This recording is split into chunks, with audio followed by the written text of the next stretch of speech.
Good morning. You got to know it's going to be a good day when we got people sitting on the stairs, hey? How's it, guys? Good morning. Turn in your Bible to Romans chapter 12. We are in Romans 12 at the moment as we head out of the book of Romans together. Just a heads up, today we're going to be looking at Romans 12 through the Message Bible.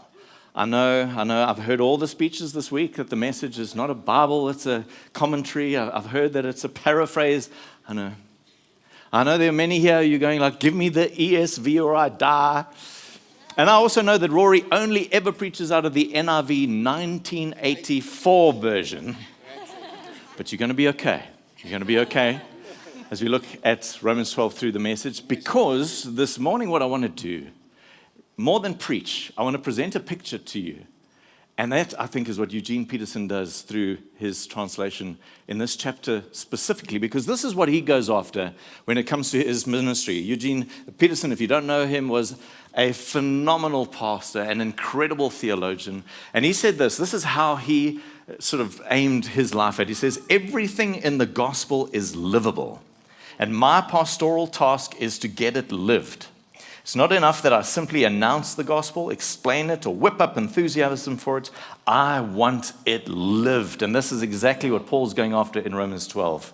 I want it lived in detail, on the streets and on the job, lived in the bedrooms and the kitchens, lived through cancer and through divorce, lived with children and in marriage. And because he wants the gospel lived, you can see it in full living color in Romans 12 in the Message version, which is why we're going to do that today. Take a look at the very first verse. This is Romans 12 and verse 9. It says, love from the center of who you are.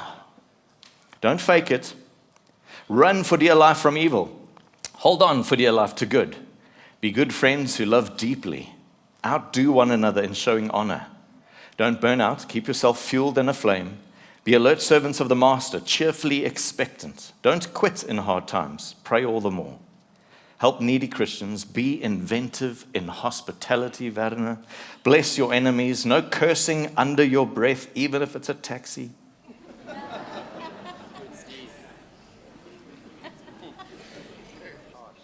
Laugh with your happy friends when they're happy. Share tears when they're down. Get along with each other.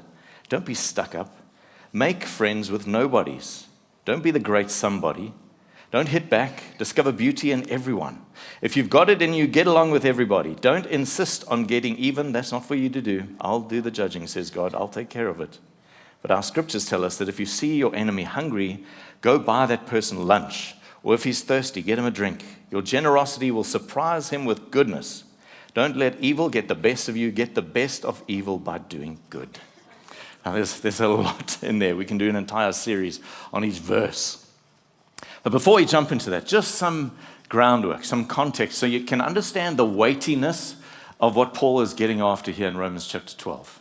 Now, if you've been here for the last few weeks, you'll remember Romans 12 begins with this call. He says, I urge you, in view of God's mercy. He says, in light of the gospel that we've covered, in light of the first 11 chapters of Romans and understanding of the gospel and the fact that we now love the gospel, he says, let us live it. In view of God's mercies, he charges us, he says, okay, now what I want you to do is lay your life down, offer your life as a living sacrifice, because this is your true and proper worship. That's why this is weighty. Applying the gospel, living the gospel, not just singing the gospel, not just standing and applauding the gospel, but actually living it and allowing it to flow through us is your true and proper worship. But he says something very interesting. Between the loving the gospel and the living the gospel, he says this. He says, do not conform yourself to the patterns of this world, but be transformed by the renewing of your mind. Now, I was looking in the NET. It's got this little footnote there that says, when he says, do not be conformed, in other words, he's saying, okay, I get the fact that you love the gospel. Now I want you to live the gospel. But before he says this, he says, don't be conformed. And this is what the NET says. This statement of don't be conformed is in the passive voice. Now, I didn't know what that meant because I graduated in the 1900s from matric. So I went and I looked it up. The passive voice essentially is kind of what you imagine it to be. It's where you're just passive. But what he means by saying, do not be conformed to to the pattern of the world, using the passive voice, means that if we are not actively living out the gospel, if we're not applying it in every business meeting, every decision you're making, every confrontation in the boardroom, if we're not applying it in our marriage and raising children and how we handle finance, he is saying, you, Mr. Christian, Mrs. Christian, are conforming to the pattern of the world. And that is why this carries such weight. Paul is saying, okay, now that you get the gospel, I need you to live it, because if you're not living it, by default, you're conforming to the pattern of the world. Now, I'm a pictures person, so let me show you a picture of what this actually looks like, right? I don't know if you know kudzu. It's a vine that grows in Japan somewhere, and the Americans found this vine back in the 1800s. It's a fast-growing, ruddy, hardy vine, and it does the world of wonders for erosion, preventing erosion. And so what they would do, I mean, you can imagine in the 1800s, you're building a railway line through a hill, and so you sort of grade it away, and you put your railway line down, and then it rains, and you've just got all the sand that goes over the train tracks, and the train can derail. So kudzu was a real heaven sent. And so they planted kudzu on these hills and everything like that to handle soil erosion and solve the problem. I've got a photo here of a modern-day version. So that's kudzu. It grows wild and wonderful. What you can't see is that there's a road right at the very top. The last thing you want to do is be driving in the middle of the night in a rainstorm, and the road gives way and you end up in the water like we had recently. So that was the win of kudzu. Unfortunately, what they didn't realize was in the south of the US, where the conditions were absolutely pristine for kudzu. And kudzu, in those South American conditions, grows just more than 30 centimeters a day. So a week, that's 1, 2 and a bit meters of kudzu growth. Which means, and here's a beautiful photo of what happens when you go away from home for 3 months and you come back and it looks like that. Could be worse. Could be your holiday home and you only go there once a year and then it looks like this. I want to show you a picture, right? Paul is saying, do not be conformed to the patterns of this world. The reason why you and I need to live the gospel is because if we don't, the kudzu comes creeping and it gets at our ankles and it smothers us. You know what the kudzu actually does? Forests have been smothered by kudzu. You Google it when you get home, Kudzu. These forests are smothered. The trees are dead beneath the kudzu because it has caught them. They no longer have access to the light. And this is what Paul is saying. He's saying, do not conform to the patterns of this world. Do not default to nothing, because if you're defaulting to nothing, the kudzu will have you. It will smother out the life of the gospel, the good news of the gospel, which means if we turn that on its head, it means this. It means that if you find yourself going round and round the same circles, the same sin, when it comes to church, it feels dry and barren and empty, and I don't know why I'm here. I know why you feel that way. It's because you've stopped applying the gospel, and the kudzu has gotten you, and it has smothered out the life of God. Which means that if you are wanting to break free from those old patterns, if you want to break free of that sin that you've been struggling with since you were 8, and you just can't seem to get rid of that anger and those issues, then the the book of Romans chapter 12 says to you, here's your answer. Begin applying the gospel. Begin living it. That's why we rejoice in our hearts on a Sunday morning at 7:30 when you walk in there and there's 150 people coming to serve. Why? They are here to get rid of that kudzu on a Sunday morning and begin to live the gospel and serve you and allow our hearts to be transformed by it. So that's the weightiness of what Paul is after when he says, I urge you, in view of God's mercy, to offer your life as a living sacrifice. Not to conform to the patterns of this world, but be transformed, the renewing of your mind, so that you will know what it looks like to live out the gospel in your day-to-day.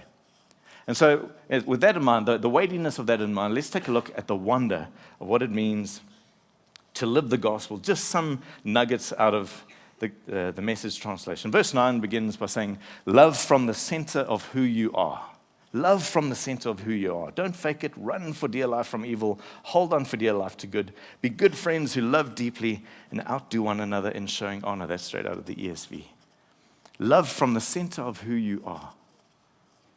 The center of who you are. Not who Stephen and Nelmin are, or how Anton is, or how Werner is. Love from the center of who you are. So we were at Life Group. Hilton alluded to it. One of the questions that was asked was like, what's your gift? And it was actually quite interesting to see how few of us actually recognized what value we add. Which means that the most of us are right here with kudzu around our ankles, going like, yeah, you know what, I'm just going to come to church on Sunday, going to have my cup of coffee, going to sit and listen, and have another cup of coffee and go home. Because we don't even know where to begin. And that's why it begins so simply. Love from the center of who you are. What's at the center of who you are? Think out of the box.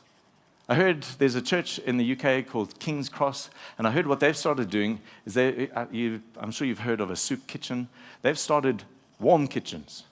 So the war in the Ukraine is causing headaches when it comes to heating in the UK. And with the price of the expense of living and all the rest of it, people are deciding, am I going to eat or am I going to keep warm? And so they're cutting their heating. And so one guy has just opened up his kitchen. He said, listen, you can come any time of the day or night. You can just sit in my kitchen and defrost. I don't know if you've ever been like so cold where you're cold to the bone. And so you can just come have a cup of tea. I can tell you the gospel is being shared while these people are defrosting. Anthea's just come back from Portugal. You know, one of the fundamental ways that they are accessing the unsaved is they're helping them with their CVs. You can help someone with your CV, can't you? Because the nature of Portugal is it's so transient. You've got lots of people coming in, swaths of people just sort of across the whole of Europe, looking for work, looking where they can sink their roots. They don't get a job, so they move on. But by sitting with these people that they just bump into in the streets, have a cup of coffee, hey, listen, we've got a team that can help you with your LinkedIn account. We can rewrite your CV, zhuzh it up, and help you with your interview questions and get you a job. And then when they get their job, guess which church they join? And they date Jesus just long enough to fall in love with him and get saved through the CV. And so Paul says, love from the center of who you are. John Tyson says this. He says, the church advances not by public gifts of a few people, but by the sacrificial service and commitment of the majority. Get rid of the myth of the heroic individual who comes and saves us and leads us into the promised land. Whenever we study significant, city-changing, culture-shaping movements, you'll always find a crew of faithful, sacrificial people. We're a base church. We're not an entertainment center. We're a base church. We are called to be a significant, city-changing, culture-shaping movement, and it requires you and I loving from the center of who you are. In Austin Stone, they service single moms' cars for free. A whole bunch of mechanics got together. They just decided, we got a lot of single moms, and you got to know they're going to be ripped off. Like my mom, the time that she needed an electrician to change a light switch and cost 1,500 rand. And so they said, we're going to save these single moms from this situation, specifically around servicing cars. You bring it once a month. We give an entire Saturday. The church covers the cost for the parts, and these guys give their time for free, loving from the center of who you are. When I was broken in the middle of lockdown, one of our cars desperately needed servicing, and so Kathy phoned Stefan Hreiling. He owns a car dealership, and she thought, well, there's one guy that can get this car serviced. And Stefan picked up the car, brought it back the next day, and it was full of groceries. Full. Like, I don't know how the driver drove that thing home. Full of groceries. And we never got an invoice, and we still ask him. Talk about loving from the center of who you are. I tell you, it meant the world to us. Brought such headspace in one of the darkest times of our lives. I got a friend who owns a company, and they had an end-of-year function, and there was just way too much alcohol flowing. And at the end of the night, there was one lady left behind. She'd come with her boyfriend, and the boyfriend, had left with another lady. And so he steps in there, I'm going to call the boys from the bluff, going to bury some bodies. And he said to her, listen, you don't have to put up with this kind of nonsense. And she said, I do, because we live together. So he asked the question. He said, okay, how much does it cost for the place that you stay in? Oh, I think it was like 3,500 rand. I said, wonderful. From tonight, you got a 3,500 rand raise. You go find yourself a new place to stay. You move out. You don't have to endure this for another day. Love one another from the center of who you are. What is your gift? Don't fake it. Don't be a Eugene or a Rory. Who are you? What do you have? What unique skill set do you have? Love from the center of who you are. Be good friends who love deeply. That's an easy one. And then it says here, outdo one another in showing honor. Outdo one another in showing honor. I was reminded this week of an old Spur ad. I don't know if you remember it. There's a bridge across the river, but it's a single-lane road or a single-lane bridge. And these two cars arrive at exactly the same time. And in true South African form, the one is a boerseun en sy bakkie. Another one is a taxi full of vuvuzelas. And so they arrive like this. And it's like, high chaparral, dong, dong, dong, dong. The boerseun climbs out of his car with his car keys. And he goes, you. And the taxi driver climbs out of the car and says, you. And it turns into a dance. And I looked at it, I thought that is so beautiful. If a steak, thank you, Spur, can do that, how much more the Spirit of God preferring, outdoing one another in showing honor. And I love the fact that it turned into a dance, because that is, remember what he says? That is your true and proper worship. Outdo one another in showing honor. That is why we stop for the one when there's a baptism. That's why we've even stopped for the one when there's a wedding. Yeah. Who was here when we had Suit Up Sunday? And those who haven't raised hands, we stopped a Sunday service to have a wedding. The Gouldies got married right here, front and center, on a Sunday morning.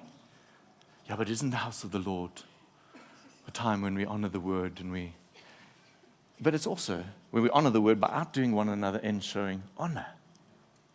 And we heard via, the backstory to this was that a couple were living together, she had had a baby, and she came from a Christian household, and God began to convict her. And she really wanted to get married, but he was unsaved and wanted nothing to do with church. But one thing led to another, where she got knit into a mom's group, and they started praying, and then her boyfriend got saved. And he had the same convictions. We've got to get married. But it wasn't on their radar. They had no plans. They had no funds. And we heard of it. And we heard of the fact that they wanted to, is it okay if we use the bowman, we get married under the tree? I'm going to go buy a dress from Mr. Price. We're like, in this place, we outdo one another in showing honor. And so we stopped for the one. We had an entire Sunday service, which was to highlight the decisions that they were making, the kingdom decision that they were making. I remember we had something like R1 million, maybe 2 million rands worth of wedding dresses that she got to choose from. And he was dressed to the nines in a tailored suit by our drummer, who runs a tailoring suit and company. And we had photographers, and we had a wedding video done, all for free. And then we had them stand here, and Rory said, listen, we're not taking up an offering, but if you want to give to this couple, and it felt like 45 minutes, people were coming forward in droves, and they just stood and wept as we just piled a bag full of money. And you know what he said when we told him, we met before, and he said, listen, one of the things we want to do is we want to take up for an offering for you. He's like, why? I've been to this church like 3 times. Why? Because we outdo one another in showing honor. And it's the reason why I was at Old Town Italy. No, I wasn't meant to say that. I was at a random restaurant. I was it's on the recording. Okay, so I was at Old Town Italy in Menlyn, Maine. I was having breakfast with Johan, and Johan and I, we had this moment where the bill comes, and now who's going to pay? So I threatened him and his life, and so I got He's like, no, I'll pay. No, I'll be. So I lean over, I grab this thing, I said, but I'm from the Bluff. I'm not scared to go back to prison. So I open it up like this now because I don't want him to see how much it is, and there's nothing in there. I'm like, I've just won the fight. And I say to the waitress, listen, where's the bill? And she's got this biggest grin in the world. She's like, it's been paid. I'm like, who paid? She said, no, the manager. So I said, who's the manager? So she points him out. honestly, I didn't recognize him. I'm sorry if you are here and like you've been in 3CR for 20 years. I'm really sorry. I'm terrible with names and faces. But I'm like, I don't know. Why would he pay? No, she just said, no. He said, please make sure that they don't pay. And she said, but there's more.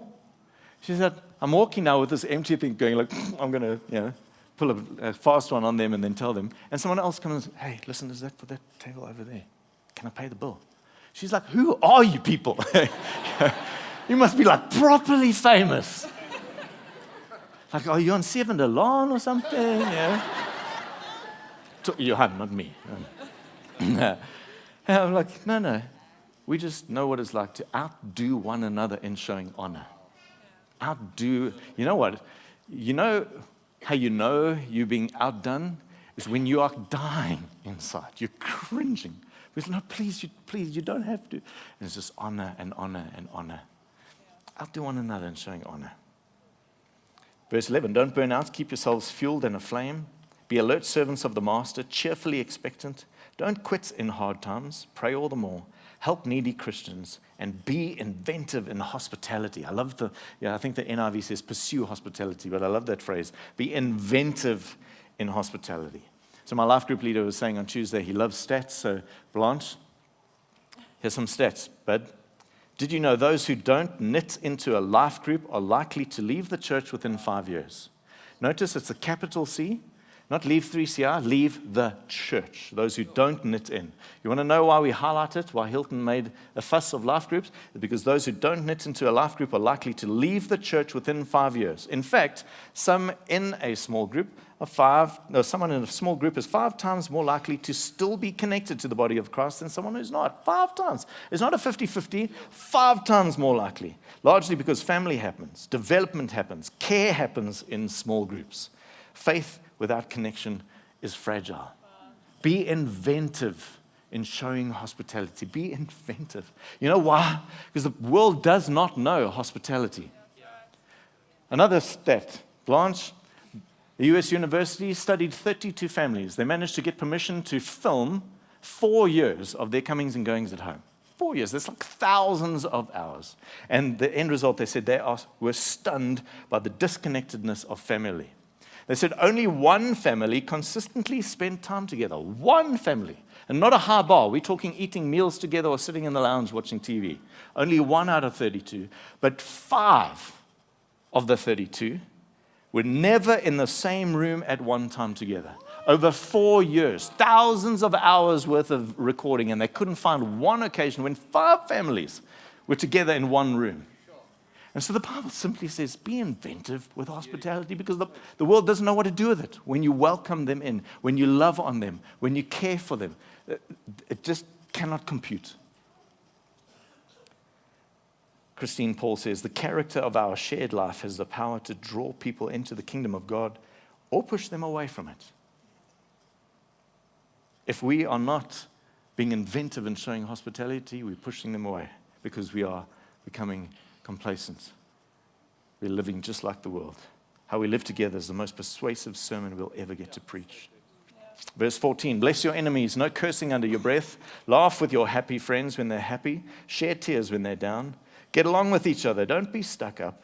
Make friends with nobodies. Don't be the great somebody. We love to be the great somebody. It's amazing. Who wants to preach? Hands goes up. Who wants to help with kidsmen? But the biblical premise is to make friends with nobodies. I did a study on one of Jesus' disciples. His name is Andrew. And I found that he is the king of bringing people to Jesus. Every time he's mentioned, he's going after someone else, bringing them to Jesus. Yes, I pray that the spirit of Andrew would rest on 3CR. Imagine if we all invited one person to church by the end of next year. Now think about that.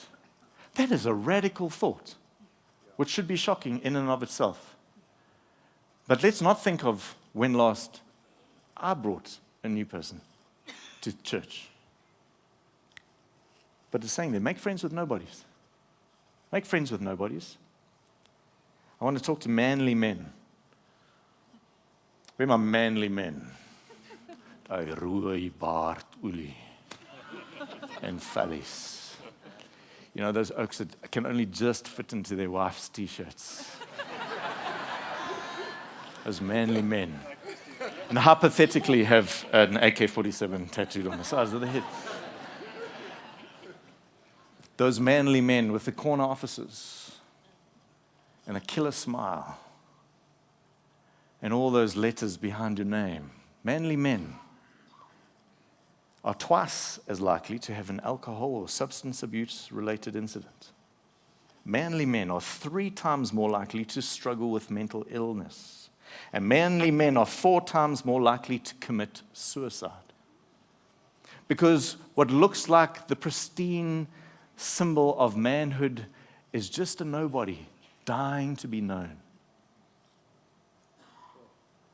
Because manly men don't cry, we don't open up, we don't make friends, and we definitely don't stop to ask directions to 3CR. And so he says, be inventive in hospitality. Because just because they're a manly man with a gorgeous lady on their arm does not mean they're not a nobody. They're also alone, also desperately needing friendship, dying of loneliness on the inside. Blanche, one last one. One Swedish study on the effect of a father's attendance in church on their kids showed that if a father does not go to church, no matter how faithful the mother is at showing up, only 1 in 50 children will become a regular worshiper down the road. Only 1 in 50 if the father is absent. Only 1 in 50 will have the privilege of getting to know the gospel of what Jesus did on their behalf on that cross. Only 1 of them will be introduced to a Savior who loves and forgives and restores. 1 in 50, which means that only 1 in 50 will then be challenged to live out the gospel. However, if a father does go to church, regardless of what the mom does, almost 75% of the children will become regular churchgoers. That's 2% versus 75%. But the manly men stand on their own. We think they've got it sorted. Don't worry, we don't need it. And us men, we are so bad at engaging in making friends. The ladies, it's happiness. Us men, we're like, how's it? Be inventive in showing hospitality. It might be on a bicycle. It might be up a mountain. It might be on the side of a lake pretending to fish. Whatever it is, be inventive in showing hospitality. How are we doing on time? All right, just enough to wrap up. Verse 20, our scriptures tell us that if you see your enemy hungry, go buy that person lunch, or if he's thirsty, get him a drink. Your generosity will surprise him with goodness. Don't let evil get the best of you. Get the best of evil by doing good. Get the best of evil by doing good. I said I wanted to paint a picture. I wanted to show you a picture of what it means to live the gospel. But it all started for me also with a picture. I don't know if you know Carl Outdoing. He told the story of how he was presented with a picture. He was preaching at a prison, and it sort of wrapped up, and guys were going to, I was about to say go get coffee, but they certainly weren't in the prison. They're going to go get locked behind their bars, and they have just a little moment of sort of how, thank you for that. And he said out of the corner of his eye, he saw this mountain of a man coming to him. And he didn't even say hello. He shoved a picture in his face. And he says, tell me what you see in this picture. So Carl's just standing there thinking, for what we are about to receive, may the Lord make us truly thankful. And he knew it's not just going to be the obvious there. There's something that he wants to see. And so he looked at the picture and he describes it. He describes how he sees this same man, big smile, holding a beer. He's got a sleeveless shirt on, one of those pit kind of T-shirts on, and he's got one of these grease monkey cloths in his back pocket like this. But you can see he's in his happy place. A Mustang behind him, bonnet open. He's obviously a mechanic, or maybe it's just what he does as to blow off steam, or his hobby. But he's looking, he's going like, I'm not seeing anything, and then suddenly he does.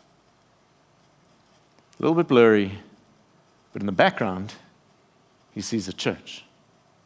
And he knows what's coming.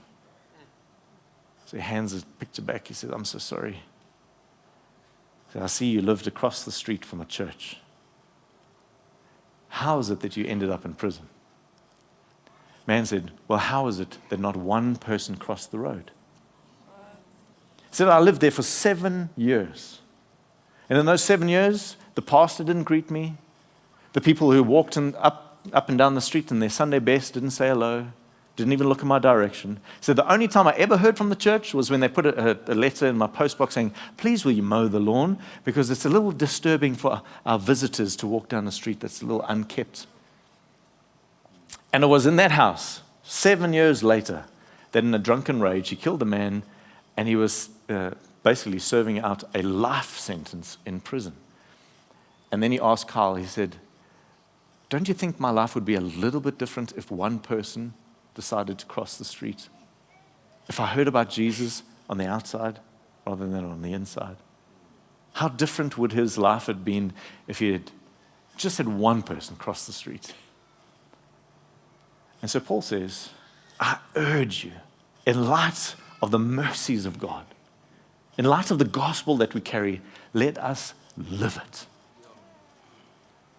As simply as applying who you are, from the center of who you are, outdoing one another in showing love, crossing the street. And here's why. Here's why this is weighty for me. Because I don't know if you know this, but for those who've been in 3CR for a few years, we've always been the clowns who met in that circus tent in the middle of nowhere on a Sunday. But as much as we were clowns, we loved on one another. From the center of who we were outdoing one another in showing honor. We were making friends with nobodies, and we were crossing the streets constantly.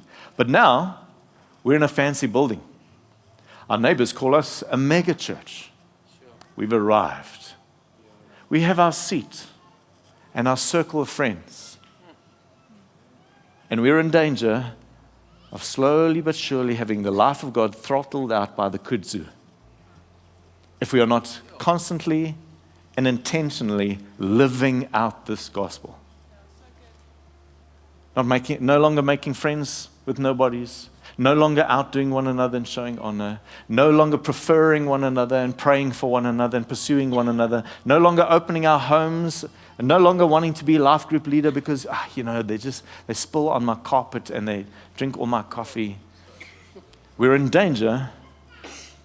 Everything God has done, all the wonders and the testimonies and stories and changed lives over the last 25 years being throttled and us turning into, remember 3CR from the way back when. And so I want to charge you 3CR because you are 3CR. In view of God's mercy, let us be those who live the gospel and see the city turned over, head over heels in love with the Savior that we serve. Amen.